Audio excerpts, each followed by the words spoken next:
পশ্চিম বর্ধমান জেলার অন্ডালের রামপ্রসাদপুর গ্রাম পঞ্চায়েতের অন্ডাল রয়্যালটি মোড়ের সামনে টোটো উল্টে গিয়ে দুর্ঘটনার কবলে 4 জন যাত্রী বারংবার প্রশাসনকে বলার পরও কোনো কর্ণপাত করেনি। কেননা এই রয়্যালটি মোড়ের সামনে একটি পাইপের লাগানোর পর পুরো রাস্তাটি ভগ্নদশা হয়ে পড়ে। আধিকারিকদের জানানোর পরেও সেভাবে কোনো কর্ণপাত করেননি আধিকারিকরা। অভিযোগ করেন স্থানীয় বাসিন্দারা, যতক্ষণ না দাবি আদায় হচ্ছে ততক্ষণ এই পথ অবরোধ চলবে। এখন এই অবরোধ চলছে, পুলিশকে ঘিরে বিক্ষোভও চলছে। যতক্ষণ না ব্লক আধিকারিক বা রাজনৈতিক নেতারা এসে প্রতিশ্রুতি দিচ্ছে ততক্ষণ এই আন্দোলন জারি থাকবে বলে জানিয়েছেন স্থানীয় বাসিন্দারা। এই যে রাস্তা যে অবরোধ চলছে এখানে, এই রাস্তা দিনের পর দিন একবার বানানো হচ্ছে, একবার এখানে করা হচ্ছে। তা আমাদের বক্তব্য হচ্ছে এখানে এই রাস্তা খোলার জন্য একবার টোটো অ্যাক্সিডেন্ট, মাল বোঝায় টোটো, যাত্রী বোঝায় টোটো, যাত্রী বোঝায় রিক্সা এখানে পাল্টি গেছে, যার জন্য হচ্ছে গরিব মানুষ এবং সাধারণ মানুষের জনজীবন বিপন্ন। যার জন্য আজকেও এরকম একটা ঘটনা ঘটেছে যে এখানে টোটো যাচ্ছিল, বাইক যাচ্ছিল, এখানে ব্যালেন্স হারিয়ে এখানে হচ্ছে সমঝোতা হারিয়ে পড়ে এখানে তারা পড়ে যায়। যার জন্য হচ্ছে এখানে সাধারণ মানুষের জীবন জনজীবন একদম বিপন্ন হয়ে উঠেছে। এর জন্য হচ্ছে আমাদের আমরা সাধারণ মানুষ যারা এখানে আছি, নাগরিক যারা আছি, এই এলাকার যারা আমরা থাকি আর কি, তারা আমরা ডিসিশন নিয়েছি যে এটার কিছু একটা ব্যবস্থা করতে হবে। পঞ্চায়েত যে প্রধান আছে ওনাকে আসতে হবে, এখানে এসে করে ব্যবস্থা গ্রহণ করতে হবে আর এবং ওনাদেরকে আশ্বস্ত করতে হবে যে এই অবস্থা যেন আগামী 7 দিনের মধ্যে ঠিক করতে হবে তাদেরকে। কারণ এইটা শুধু আজকের অবস্থা নয়, এটা হচ্ছে আগামী এটা হচ্ছে গত কয়েক মাস ধরে এটা চলে আসছে।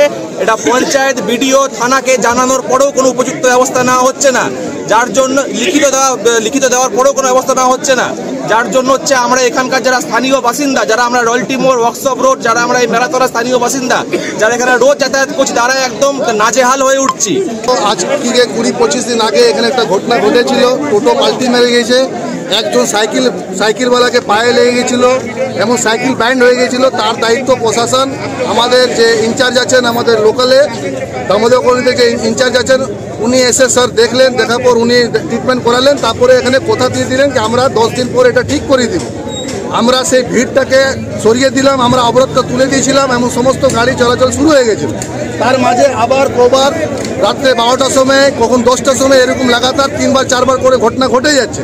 আমরা কিন্তু প্রশাসনকে বলেছিলাম যে এইভাবে যদি চলে তাহলে একদিন একটা বিরাট ঘটনা এখানে ঘটে যাবে স্যার।